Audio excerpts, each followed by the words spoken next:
बिस्मिल्लाहिर्रहमानिर्रहीम, अस्सलाम वालेकुम। मैं गौहर बट सियासत के प्लेटफॉर्म से आपकी खिदमत में हाजिर हूँ। सबसे पहले दरख्वास्त है कि चैनल को सब्सक्राइब कर लें और बेल आइकन ज़रूर दबा दें ताकि आप तक मेरा व्लॉग बर वक्त पहुँच सके।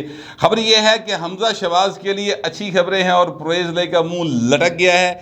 ये मामला क्या है, इस पर मैं आपके साथ बात करूँगा, तफसील से बात करूँगा।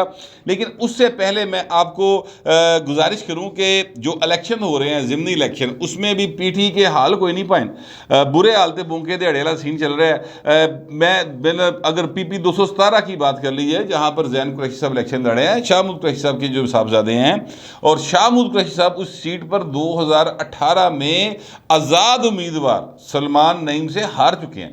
अच्छा, अब ये जहन में रखिएगा कि सलमान नईम साहब जो हैं वो आज़ाद लड़े थे और उस वक्त ज़ाहिर है वहाँ पर नून लीग का उम्मीदवार भी था, वहाँ पर पीपल्स पार्टी का उम्मीदवार भी था, वहाँ पर पीटीआई की तरफ से ये थे अपना शाह महमूद कुरैशी साहब। वो ਜਿਹੜੇ भाई साहब चिट्टे रंग ਦੀ ਵੇ तो अपने आप वजीरे खारजा ਤੇ कभी वजीर आजम समझते ने, वो भाई साहब जो सफ़ेद रंग होंदी वे तो समझते हैं कि जनाब मैं बिल्कुल वजीर आजम बन सकना, मैं ही वजीर आला होवांगा, मैं ही वजीर आजम होवांगा और मुझे बहुत अच्छी डिप्लोमेसी आती है। उनकी गुफ्तगू से पता चलता है कि ये बंदा झूठ बोल रहा है, हालांकि वो सच बात भी कर रहे हो। पता नहीं कि मैनू तो कम अज़ कम यही लगता, पता नहीं तुहानू लगता कि नहीं लगता। उनके साहबजादे हैं जैन कुरैशी साहब, वो इलेक्शन कंटेस्ट कर रहे हैं उस सीट के ऊपर। इस वक्त सलमान नईम साहब की पोजीशन इसलिए मैं स्ट्रॉन्ग कह रहा हूँ, वैसे वहाँ पे 15 उम्मीदवार हैं उनके मुकाबले के ऊपर, लेकिन मैं इसलिए पोजीशन स्ट्रॉन्ग कह रहा हूँ कि वहाँ पर पीपल्स पार्टी के यूसुफ रज़ा गिलानी साहब जो हैं वो सलमान नईम की सपोर्ट कर रहे हैं, यानी पीपल्स पार्टी सपोर्ट कर रही। मुस्लिम लीग नून ने आप उन्होंने टिकट देता, अपना उम्मीदवार ही नहीं है, ठीक है। तो जो सलमान नईम के वोट थे वो तो पहले ही जीतने के काबिल थे कि जीत गया हुआ भाई। तो अब इन सारे वोटों को मिला लिया जाए, ठीक है, तो मुकाबले से पीटीआई ऐसा कली। और ये अगर सिर्फ टीवी की स्क्रीन की हद तक बात होगी जी पीटीआई कली लड़ रही, तो बड़ा ज़बरदस्त लगता है कि क्या बात है जी, पीटीआई जनाब कली पलवान खलोती इलाके है। लेकिन जब आप ग्राउंड रियलिटी पे जाते हैं तो फिर वहाँ पर धड़े काउंट करते हैं, वहाँ पर लोग काउंट करते हैं और तीनों जमातें मिलकर उनके मुकाबले पे इलेक्शन लड़ी। वहाँ पे ज़ाहिर है टीएलपी का उम्मीदवार भी है और टीएलपी के फैक्टर को ना कोई बंदा भी यानी नज़रअंदाज अगर करेगा तो वो गलती पे रहेगा। मैं ये समझता हूँ कोई सियासी जमात भी करेगी ना तो वो गलती पर रहेगी। अभी हाल ही में NA 240 का इलेक्शन हुआ है और उस इलेक्शन के अंदर MQM जो है वो सर बहुत ही थिन मार्जिन, बल्कि थिन तरीन मार्जिन, यानी सिर्फ को 60-65 वोटा तो जीती है। ये मतलब इस क्लोज मार्जिन के साथ गए हैं वहाँ पर। अगरचे वहाँ पर बाइकाट था, ये जो MQM वाले थे, और वो ज़ाहिर है MQM लंदन जो है यानी अल्ताफ़ भाई की जो पार्टी है, इसलिए वहाँ पर रेशो बहुत कम रही, टर्नआउट बहुत थोड़ा था। लेकिन इसके बावजूद टीएलपी भाई दूजे नंबर पर आई है, ये एक क्लियर कट बात है। पीटीआई वहाँ पर कैंडिडेट ही दे सकी, उस पर पीटीआई के जो कुछ बैठे हुए हैं ट्रोल्स, वो जनाब ये खबर चला रहे थे कि जनाब देखो असी इलेक्शन नहीं लड़िया, असी बाइकट किया, तो वहाँ पर लोग बाहर नहीं निकले, यानी अपने आप को बहुत ज़्यादा पॉपुलर समझ रहे थे उस हल्के की हद तक। वैसे तो इनका ख्याल है कि पाकिस्तान में इमरान खान के अलावा कोई जी बसदा ही नहीं, इमरान ही इमरान है। ये जो ट्रोल्स बैठे हुए हैं, ये जो यूथीएस बैठे हुए हैं, कोई उनकी सुपरलेटिव डिग्री जो है वो अमरांडूज है, तो वो जो बैठे हुए हैं वो यही समझते हैं, लेकिन हकीकत जो है वो बिल्कुल डिफरेंट है। जब आप वोट लेने के लिए जाते हैं ना सर, तो बड़ा एक आपको उन लोगों के भी तरले डालने पड़ते हैं जिनके साथ आप 24 घंटे दिन रात साथ रह रहे होते हैं, वो भी तड़ना मुँह वट लेंगे कि साडा फोन टाइम पर नहीं सुनिया। इस तरह की बातें निकलती हैं। तो इमरान खान के दौर के विच किसी MP MNA ने पीटीआई के जो भी कोई MP MNA रहा है उन्होंने भाई ने कभी किसी का फोन सुने ही नहीं। वो तो सिर्फ अपनी दौड़ लाई फिरते फिर कि किसी तरीके का साडा कोई बन बना जाए, लेकिन उस्मान बुज़दार ने किसी का बनने नहीं दिता, या उन्हें अपना बनाया तो या वो जो है अपना फ़राग होगी के ज़रिए वो मरियम बीबी कहती हैं कि ये बनी गाला यानी मनी गाला तक जाता है, यानी बात उनका ज़ाहिर है इशारा बुशरा बीबी की तरफ ही है, वो किसी और की तरफ तो इशारा नहीं है उनका, ठीक है।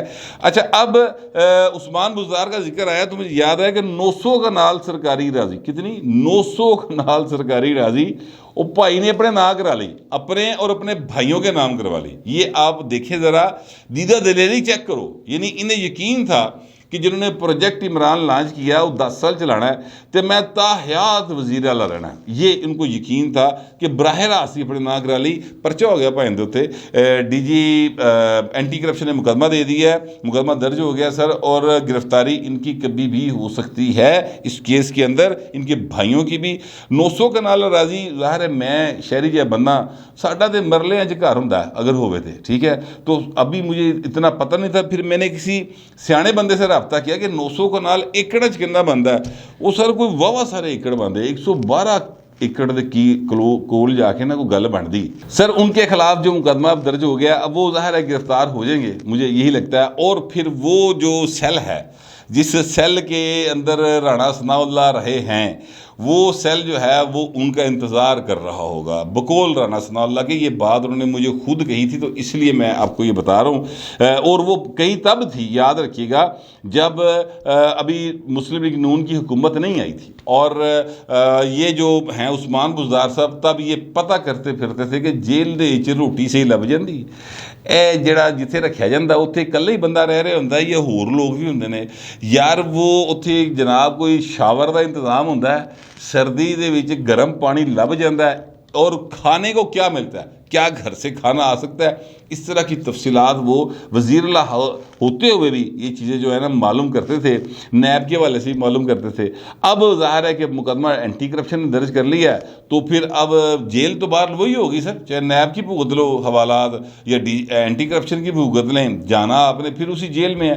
अब जेल वो DG खान की होगी कि लाहौर की होगी, ये मेरे इल्म में नहीं है, लेकिन सर वो सेल मेरा ख्याल आपका इंतज़ार कर रहा होगा कि वहाँ पर जिस तरह से जिन तकालीफ में राणा सनाउल्लाह ने वहाँ पर टाइम गुजारा है और बड़े दलेराना अंदाज से गुजारा है, उन वो सेल जो है ना अब आपकी क्या कहना चाहिए दलेरी का वो मुंतज़िर है, मेरा ये ख्याल है। बहरहाल ये मैंने इसलिए बातों बातों में जिक्र कर दिया कि एक वाक़या चूँकि हो गया, तो मैं आपको बता दूं, जहाँ तक ये ज़िमनी इंतखाबात की मैं बात कर रहा था, ज़िमनी इंतखाबात में सर हाल ये है कि लाहौर के अंदर अगर मैं बात करूँ तो लाहौर में 4 हल्के हैं जहाँ पे इलेक्शन हो रहा है, और चारों हलकों में एक हल्का सिर्फ ऐसा जैसे जहाँ से अलीम खान साहब जीते थे, मुनखलिफ हो गए तो D सीट हो गए, वहाँ पर उन्होंने इलेक्शन कंटेस्ट नहीं कर रहे। वो कहते जी मैं सियासत करनी कोई नहीं। अच्छा, ये वैसे खान साहब की एक बात है, ये मुझे उन्होंने तब भी कहा था जब वो चैनल शैनल निकालने की तरफ उनको लोग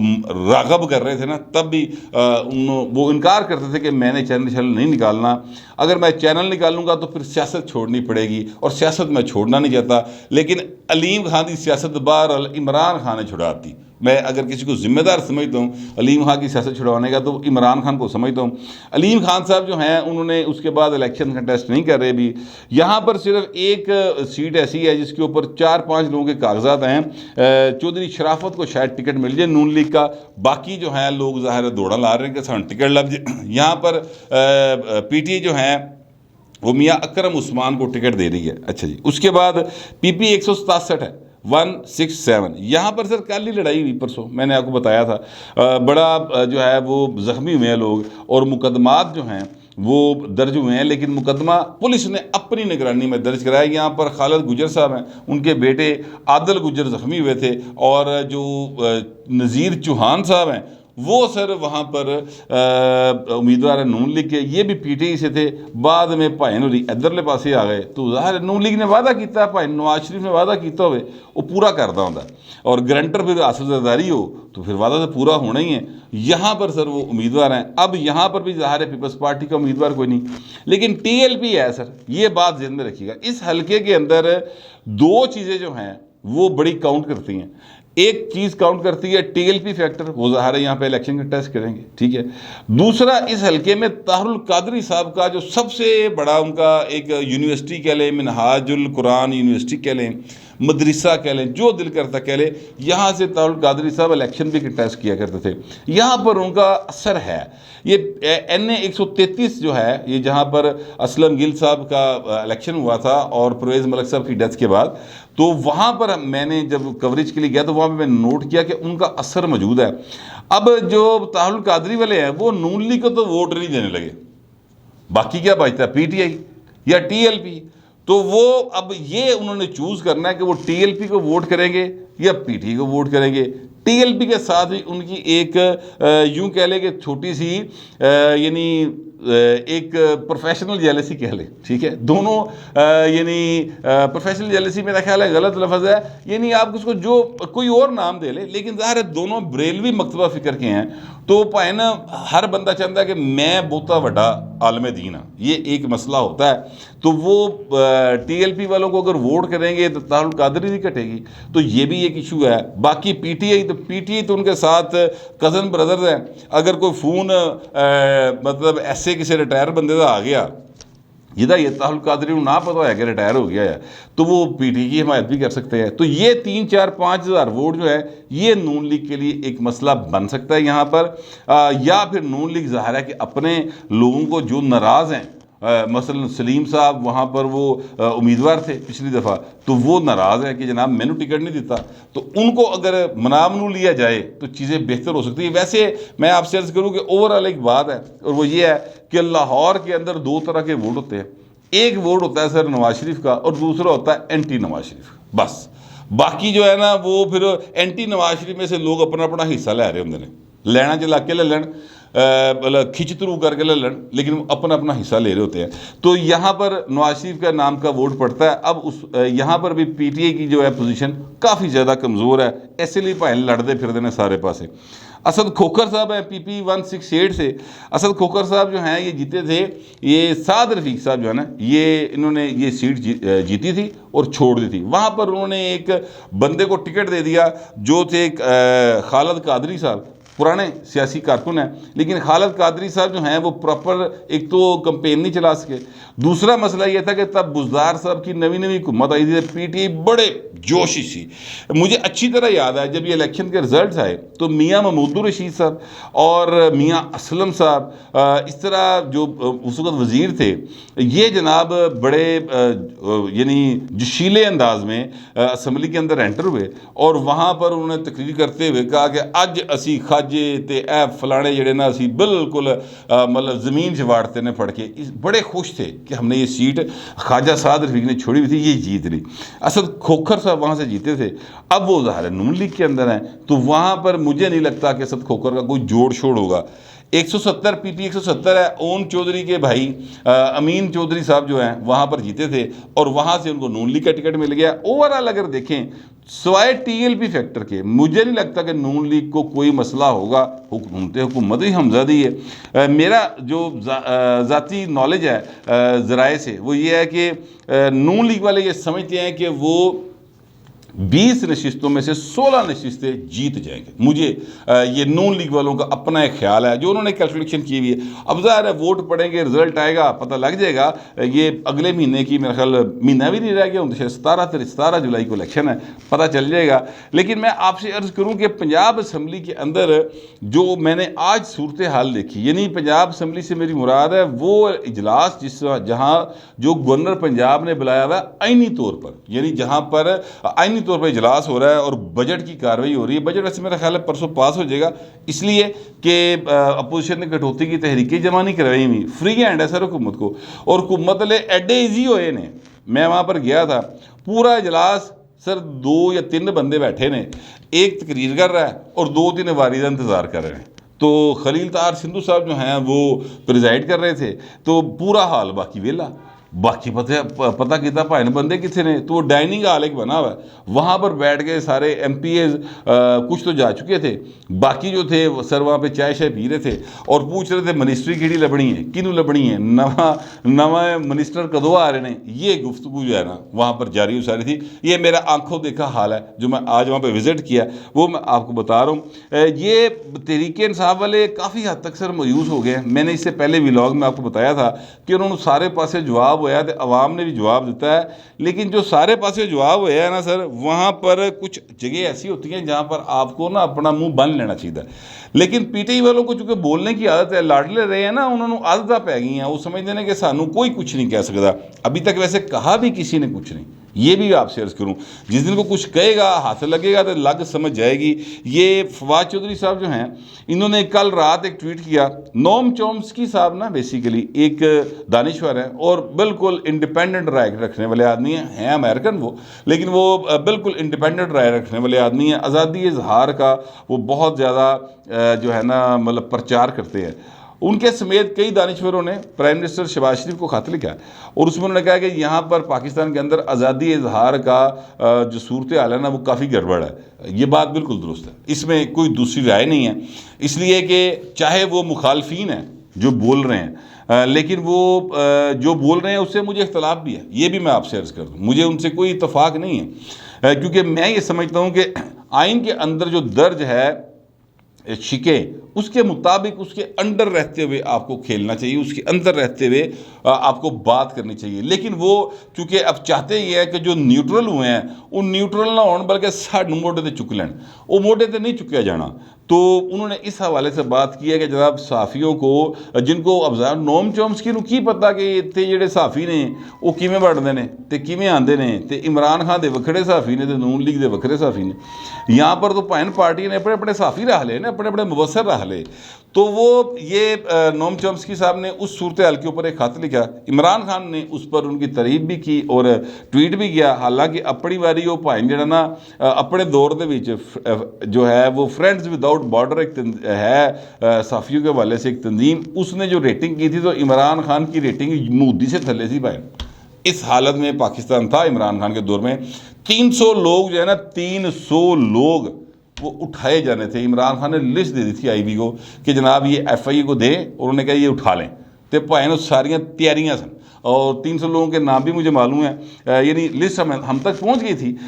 तो लेकिन मैं कहना ये चाहता हूँ कि ये इमरान खान की हालत थी। मुकदमे दर्ज हो रहे थे, लोगों को बाकायदा मारा जा रहा था। असद तुर का वाक़या आप देख लें, आप सार आलम साहब का वाक़या देख लें, ट्रोल किया जा रहा था ख़वातीन को। आसमा शराई साहबा हो गई, ये जो अपना गरीदा फ़रूकी साहबा हो गई, बड़ा बदतहज़ीबी, खैर वो अभी भी जारी है, लेकिन बाकायदा हमले जो है ना वो किए जाते थे सरकारी अदारों की जानब से। FBR कभी जरा नोटिस भेज रहा है, कभी जनाब FIA नोटिस भेज रहा है, कभी कोई मुकदमा दर्ज हो रहा है। ये सारा कुछ इमरान खान अपने दौर में करते रहे हैं। लेकिन वो बात यह है कि अपनी अखी च पिया जड़ा ना वो शतीर भी नज़र नहीं आता, तो दूजे की अखी च पिया जर्रा भी होवे ना वो नज़र आ जाता है। ये मामला है हर इंसान के साथ, इमरान खान को नाल बहुत ही मामला है। उस पर फवाद चौधरी साहब ने जो उनको कोट करके ट्वीट किया, उसमें जो बात काबिल तराज़ लगी वो भी आपके सामने रखता हूँ, लेकिन मैं पूरा ट्वीट पढ़ देता हूँ। वैसे ट्वीट आपके सामने चल रहा है। उन्होंने कहा 25 मई को जिस तरह पाकिस्तान में एहतजाज करने वालों पर जुल्म ढाए गए, औरतों और बच्चों तक पर तशद्दुद हुआ, उस पर अमेरिका से प्रोफेसर नोम चोम्स्की जैसे लोगों ने एहतजाज किया, लेकिन हमारी अदालतें इन मजालम पर चुप साधे बैठी हैं और उस पर यह इसरार के इज़्ज़त भी की जाए। अब ये आप जहन में रखिएगा कि बात हो रही है आज़ादी इज़हार की, और उसके ऊपर ये अदालतों को दरमियान में ला के तनकीद का निशाना बना रहे हैं कौन? फवाद चौधरी साहब। ये वही फवाद चौधरी साहब हैं। कुछ अर्सा कबल एक पिटीशन इनके हक़ में हुई थी, एक फ़ैसला इनके हक़ में आया था, यानी ये जो हैं अपना PTI वाले, ए जनाब कह रहे थे वाह जी वाह, वाह जी वाह, वाह जी वाह। अभी तक इनके मर्ज़ी के मुताबिक फ़ैसले नहीं आ रहे, तो इन्होंने जनाब इतराज़ करना शुरू कर दिया। ये ट्वीट उन्होंने किया। एक ट्वीट और उन्होंने किया, सदीक जान एक शख्सियत है, उन्होंने एक ट्वीट किया हुआ है जो कि मैं पढ़ना नहीं चाहता। इसको फवाद चौधरी साहब ने रीट्वीट किया हुआ है। पढ़ना मैं इसलिए नहीं चाहता क्योंकि इसमें तौहीन अदालत का अंसर मौजूद है। उसको भी उन्होंने रीट्वीट किया हुआ है। अब ये ट्वीट क्यों किए जा रहे हैं? ये इसलिए किए जा रहे हैं, जो मैंने शुरू में कहा ना कि हमजा के लिए अच्छी खबर है और परवेज़ लाई का मुंह लटकिया है। कल परवेज़ लाई नहीं लटकिया, सारी PTI से लटकिया। वैसे परवेज़ लाई अब PTI का हिस्सा है, वैसे इसलिए मैं कह रहा हूँ।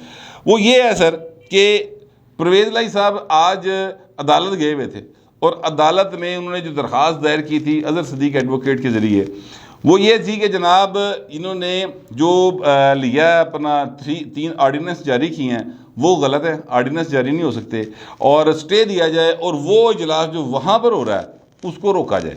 ये इस किस्म का उन्होंने स्टे मांगा था। अदालत ने स्टे नहीं दिया, नोटिस कर दिया 24 या 25 तारीख तक का। यहाँ से उनकी बोगियाँ डिग गई हैं भाई, क्योंकि इनका बड़ा ख्याल था कि स्टे मिल जाएगा। दूसरी बात जो है वो ये है कि एक हमजा शहबाज शरीफ साहब के लिए के हवाले से दो जो है ना केसेस चल रहे हैं, दोनों ही परवेज़ लाई और पीटीआई इन दोनों ने चैलेंज किया है। एक तो हमजा साहब का इलेक्शन है कि वो इलेक्शन प्रोसेस दुरुस्त नहीं हुआ, वो चैलेंज किया हुआ है। दूसरा ये है कि जनाब जो हल्फ है हमजा साहब का, वो चीफ जस्टिस को इख्तियार नहीं था कि वो जनाब किसी ऐसे बंदे से बुला के करवा दे जो कि आइन में दर्ज नहीं है। ये दो मामला थे, एक के ऊपर लार्जर बेंच बना हुआ है, एक पर सिंगल बेंच था। आज सिंगल बेंच ने ये कहा कि जनाब जिसलिए एक मैटर एक बंदे के बारे एक ही चीज़ से रिलेटेड है ना, वो चल रहा है, तो आप इसको उसी बेंच में भेज दें। उन्होंने चीफ जस्टिस को अपनी रिकमेंडेशन के साथ दरख्वास्त भेज दी कि जनाब इनको उसी लार्जर बेंच का हिस्सा बना दिया जाए।